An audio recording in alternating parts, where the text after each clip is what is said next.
Hello everybody, very exciting review today because I'm actually going to review one of my most highly anticipated guitars. And believe it or not, this is an Epiphone guitar. And as you've seen in the title, that is the Lifeson Epiphone Les Paul Custom Axcess. So hello everybody and welcome to a new video and welcome to my channel where we talk about everything music from death metal to Queen and everything in between. On today's video we'll talk about a very special guitar to me because to me the Gibson Custom Les Paul Axcess, it's one of the closest things to a perfect guitar I've ever played.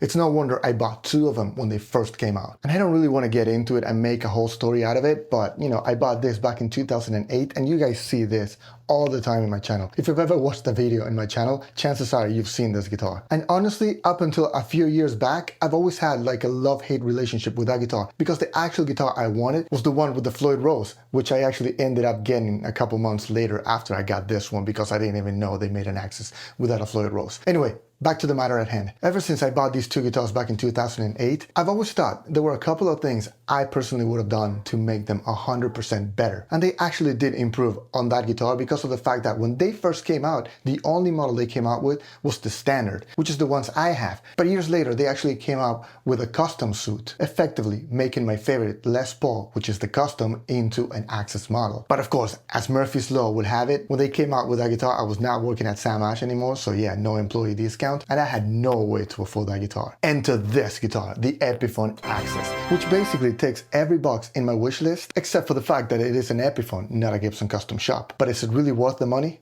Well, let's find out. But before we get to it, remember, if you are on the fence about getting a guitar like this, and because of this video you decide to go ahead and do so, please go ahead and click on the affiliate links provided in the description box below. You won't pay any extra, but the channel will get a small commission, and it will help us so that we can continue making videos like these for you. Alright guys, so here we go. Do not drop. Very important. Do not drop. Okay, so this particular guitar actually comes with a hard shell case. The regular hard shell case they make, the Epiphone one. Pretty sturdy, pretty good. Let's take a look at the guitar itself. You gotta be careful with it because I gotta send it back. We got a couple of tools because obviously because of the Floyd Rose we're gonna need them. We have the tremolo arm, some Allen wrenches, Allen keys, the key for the case itself, silica gel, and a couple of stickers. Alright, so yeah, I get it. $12.99 for an Epiphone guitar sounds steep. And it probably is. But let me tell you that they cut no corners when it came to building this guitar.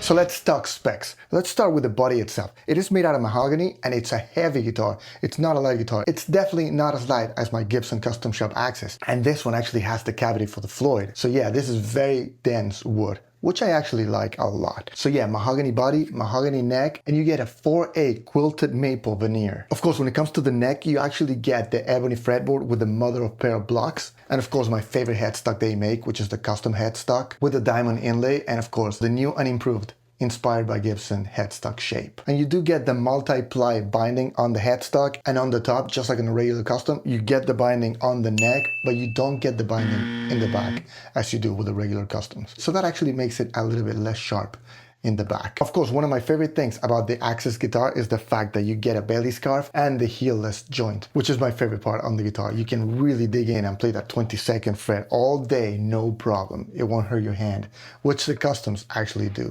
very much so.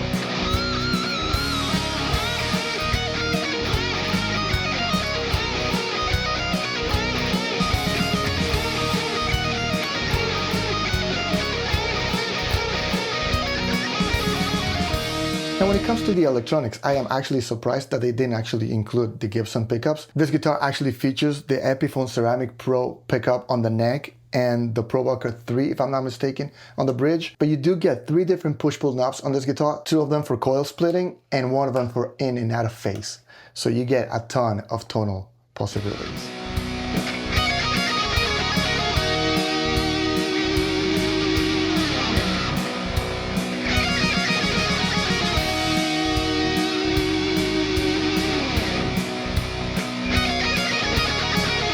Now, when it comes to the hardware, you actually get the Floyd Rose 1000 and Rotomatic Grover tuners. Now, this particular guitar, for some reason, is set up to E-flat standard, and lately this guitar has been highly associated with Alex Lifeson, so I don't know if that's a thing. I'm not gonna sit here and pretend that I'm a big Rush fan, so I don't know if they tune to standard or E-flat or what they tune to, but it is perfectly set up to standard E-flat, so that's odd to me. It's also set up with 10 gauge strings. Usually for the most part you put 9 gauge on Floyd Roses. But yeah, this one came out equipped out of the box with 10 gauge strings. It might have been the temperature change, but I'm not sure. It did come with a hard shell case and that should have protected it from the environment, but it did get here half a step flat.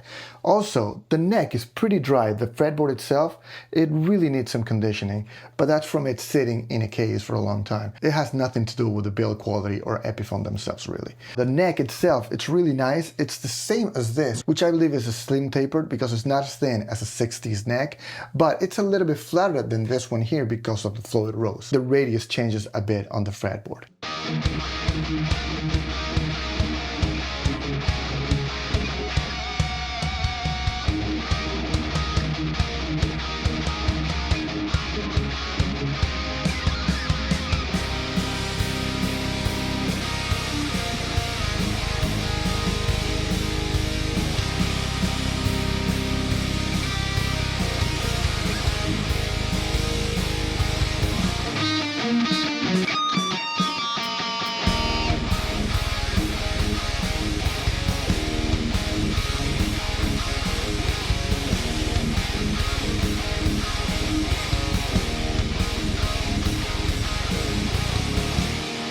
Anyway guys, at $12.99, is it worth the investment?